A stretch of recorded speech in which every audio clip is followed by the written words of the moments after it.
வணக்கம் என் மதிப்புக்குரிய தமிழ் மக்களே. இன்னைக்கு எந்த படத்தோட அப்டேட் பார்க்க போகிறோம் பார்த்தீங்கன்னா, டக் லைஃப் படத்தோட அப்டேட் தான் பார்க்க போகிறோம். மணிரத்னம் சார் இயக்கி சிம்பு சாரும் கமல் சாரும் நடிக்கிற படம் தான் டக் லைஃப் படம். இந்த படத்துக்கு பார்த்தீங்கன்னா கமல் சார் ஃபேன்ஸுங்க ரொம்ப வெயிட் பண்ணிக்கிட்டு இருக்காங்க. ஆனால் அதோடையும் ஜாஸ்தி இதுக்கு ரொம்ப வெயிட் பண்ணுறாங்கன்னு சொல்லணும்னா சிம்பு சார் ஃபேன்ஸுங்க ரொம்ப வெயிட் பண்ணிக்கிட்டு இருக்காங்க. ஏன்னு கேட்டிங்கன்னா, சிம்பு சாரோட பிளட் அண்ட் பேட்டல் படம் காண்டி ரொம்ப வெயிட் பண்ணிக்கிட்டு இருந்தாங்க சிம்பு சார் ஃபேன்ஸுங்க. பட் அந்த படம் வர லேட் ஆகிட்டு ரொம்ப டிலே, அடுத்த அப்டேட்லாம் ரொம்ப டிலே ஆகிட்டே இருந்துச்சு. அதனால அப்போ திடீர்னு பார்த்தீங்கன்னா டக் லைஃப்லேருந்து துல்கர் சல்மான் சார் விலகிறாருன்னு நியூஸ் வந்துச்சு. அப்புறம் பார்த்தீங்கன்னா ஒரு நாளுக்கு அப்புறம் சிம்பு சார் இந்த படத்தில் நடிக்கிறாருன்னு நியூஸ் வந்துச்சு. அப்போ பார்த்தீங்கன்னா எஸ்டிஆர் ஃபேன்ஸுங்களுக்குலாம் அன்றைக்கி பார்த்தீங்கன்னா பெரிய தீபாவளி கொண்டாட்டம் தான். என்ன சொன்னால் சிம்பு சாரும் கமல் சாரும் ஒன்றா நடிக்கிறாங்க. அதுவும் டக் லைஃப் படத்தில் சிம்பு சார் நடிக்கிறாருன்னு சொன்னோன்னா அது ஒரு தனி சந்தோஷமாக தான் எல்லாருக்கும் இருந்துச்சு சிம்பு ஃபேன்ஸுங்களுக்கு. அண்ட் அப்புறம் இந்த படம் எப்போ ஷூட்டிங் முடியும், எப்போ இந்த படம் ரிலீஸ் ஆக போகிறோன்னு பார்த்தா ரசிகர்கள் வந்து ரொம்ப காத்துக்கிட்டு இருக்காங்கன்னு சொல்லலாம். ஏன்னா நானும் காத்துக்கிட்டு சொல்லலாம், நானும் சிம்பு ஃபேன் உங்களுக்கே தெரியும். ஆனால் நானும் வெறித்தனமாக இந்த படத்துக்கானே காத்துக்கிட்டு இருக்கேன். எப்போ கமல் சார் சிம்பு சார் ஒன்றா நடித்த சிம்பு சார் படம் எப்போ இந்த டக் லைஃப் படம் ரிலீஸ் ஆக போகிறேன்னு வெயிட் பண்ணிக்கிட்டு இருக்கேன். மணிரத்னம் சாரோட டேரக்டரில் கமல் சாரும் சிம்பு சார் நடிக்கிற படம் எப்படி இருக்க போதுன்னு. அண்ட் ரொம்ப நாளாக எல்லா சிம்பு ஃபேன்ஸுங்களுக்கும் மனசில் ஒரு கேள்வி இருந்தது, ஷூட்டிங் எப்போ முடியும்னு. பார்த்தீங்கன்னா ஒரு வழியாக ஷூட்டிங் முடிஞ்சிருச்சு. படம் பார்த்தீங்கன்னா கூடிய சீக்கிரம் பார்த்தீங்கன்னா ரிலீஸ் ஆக போகுது.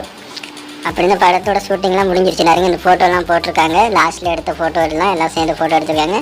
அண்ட் கமல் சார் ஷூட்டிங் தனியாக பார்ட்டி வச்சுருக்காரு. அதில் பார்த்தீங்கன்னா சிம்பு சார் இருக்கார். அப்புறம் பார்த்தீங்கன்னா மணிரத்னம் சார் இருக்கார். மணிரத்னம் சாரோட ஒய்ஃப் இருக்கு.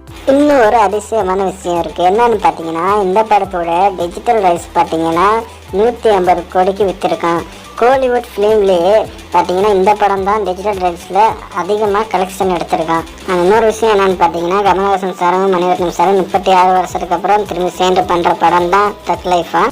அந்த இன்னொரு உங்களுக்கு சந்தோஷமான விஷயம் என்னென்னு பார்த்தீங்கன்னா, இந்த படத்தோட டப்பிங் ஒர்க்கும் ஆரம்பிச்சிட்டாரு கமல் சார். இந்த படத்தில் கமல் சார் சிம்பு சாருக்கு அப்புறம் வேறு யாராவது நடிக்கிறாங்கன்னு பார்த்தீங்கன்னா திரிஷா நடிக்கிறாங்க. ஜோஜோ ஜார்ஜ், ஐஸ்வர்யா லட்சுமி, கௌதம் கார்த்திக் இவங்களாம் அந்த படத்தில் நடிச்சிருக்காங்க. இப்போ இந்த படத்துக்கு டப்பிங் பண்ண ஆரம்பிச்சிட்டாங்க. இப்போ கூடிய சீக்கிரம் இந்த படத்தோட டப்பிங் முடிஞ்சு அதுக்கப்புறம் இந்த படத்தோட ரிலீஸ் டேட் அப்டேட்டும் வந்துடும். அப்புறம் நம்ம தலைவர் எஸ்டிஆர் நம்ம சிலம்பரசன் சிம்பு சார் பார்த்தீங்கன்னா முன்னாடியே பார்த்தீங்கன்னா சில சீன்ஸுங்களுக்கு டப்பிங் கொடுத்துட்டாராம். அவர் எடுத்துகிற சீன் முன்னாடியில் சின்ன சின்ன சீன்ஸ்க்கு. அண்ட் இப்போ பார்த்தீங்கன்னா இந்த படத்தில் வந்து முக்கியமான ரோல் வந்து நம்ம சிம்பு சாருக்கு முக்கியமான ஒரு கேரக்டர் பண்ணுறாராம்.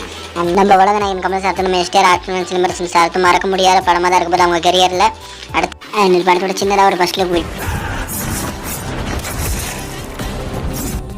என் பேரு ரங்கராய சக்திவேல் நாயக்கன்.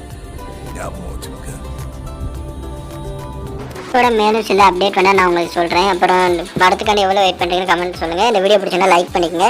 இது போல் தமிழ் படத்தோட அப்டேட் தெரிஞ்சிருக்கு. சேனலை சப்ஸ்கிரைப் செஞ்சு வச்சுக்கோங்க. அப்புறம் பெல் பட்டனை கிளிக் பண்ணிக்கோங்க. அப்போ நான் போகிற வீடியோ வந்து உங்களுக்கு வரும்.